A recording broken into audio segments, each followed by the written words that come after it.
Hey, what's going on, guys? Crass Businessman here. Today's Wednesday, so we're going to be talking about current and controversial events.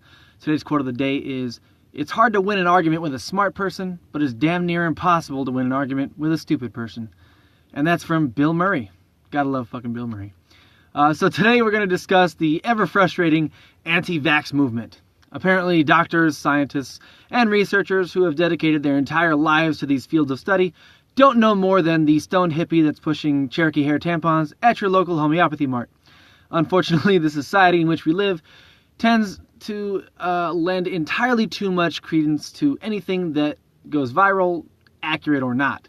Any news story that gets published will always seem to have a believer, no matter how badly debunked, retracted, or made up. A person can actually literally admit that they made it all up and it's complete bullshit, and people will still believe that it's true. One such event happened when a paper was published in 1998 indicating or hypothesizing about a supposed link between vaccines and autism. This paper since then has been widely discredited.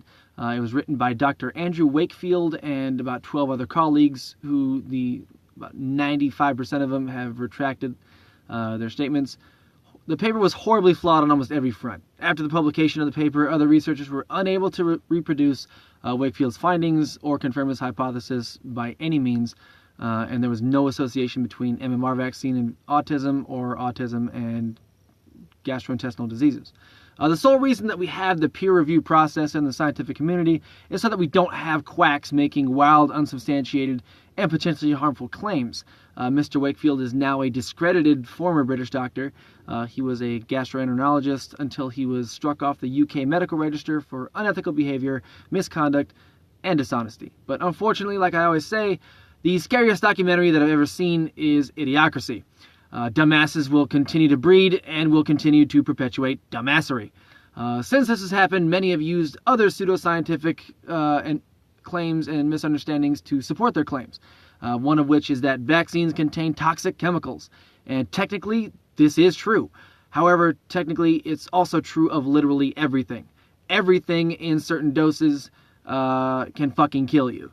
You can die from having too many vitamins. So when people say things like, I don't care about what the dose is, that's bad, they're basically speaking from ignorance. Dosages are incredibly important.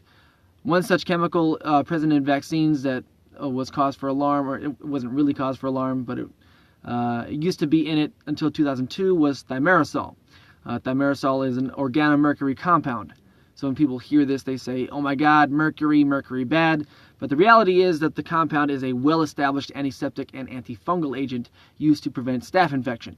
And yes, in a large dose, it can be bad.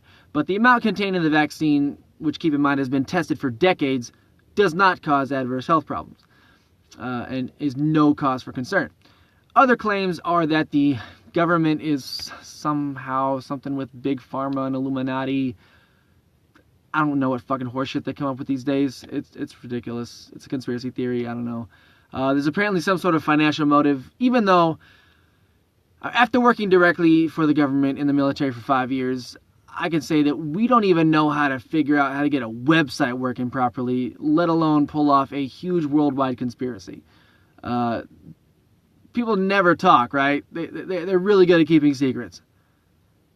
That's sarcasm. The reality is that pharmaceutical companies spend billions of dollars developing drugs and vaccines that might not even work. So the payoff isn't even guaranteed. What I can guarantee is that if the drugs didn't work, they wouldn't fucking sell and wouldn't be around longer than maybe a year.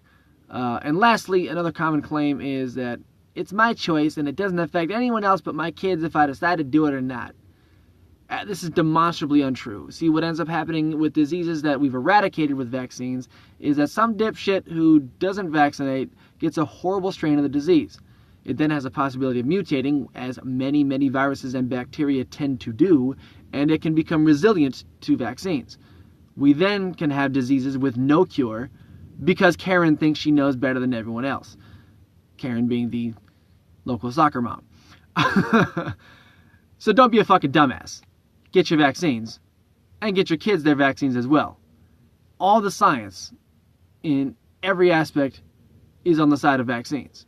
There's no ulterior motive aside from wanting to have a healthier society. That's about it for this video, guys. Once again, I'm Crass Businessman. Please like, comment, and subscribe. And until next time, stay productive.